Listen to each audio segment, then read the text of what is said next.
मोडणीम गावचे सरपंच पद सर्वसाधारण, युवा नेत्यालाच गावकऱ्यांची पसंती, तरुण मतदारांची भूमिका निर्णायक ठरणार।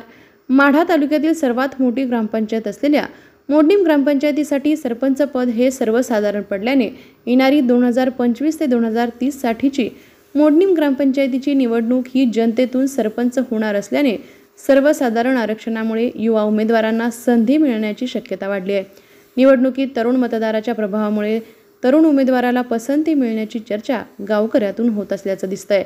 अनेक दिग्गज पुढाऱ्यांनी गुडघ्याला बाशिंग बांधून सरपंच पदाची तयारी जोरात सुरू केली आहे।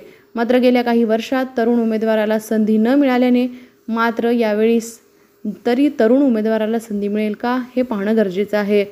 मोडणीमधील तरुण मतदाराचा टक्का वाढल्यानं याचा फायदा तरुण उमेदवाराला होऊ शकतो। सामाजिक माध्यमातून व तंत्रज्ञानातून सामाजिक कार्य करणाऱ्या व गेल्या अनेक वर्षांपासून मोडणीमच्या सामाजिक कार्यात काम करणाऱ्या तरुण उमेदवारास यावेळेस नक्कीच फायदा होईल असे सध्या मोडणीममध्ये चित्र आहे। आमच्या हाती आमच्या गावचं भविष्य या घोषणांनी तरुण वर्ग सध्या सक्रिय दिसतोय।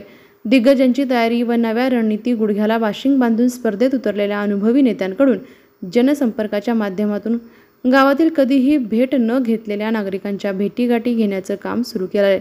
तसेच यावेळी सरपंच पदाला मी उभा, लक्ष राहू द्या असे मतदाराला भावी उमेदवार सांगताना दिसत आहेत।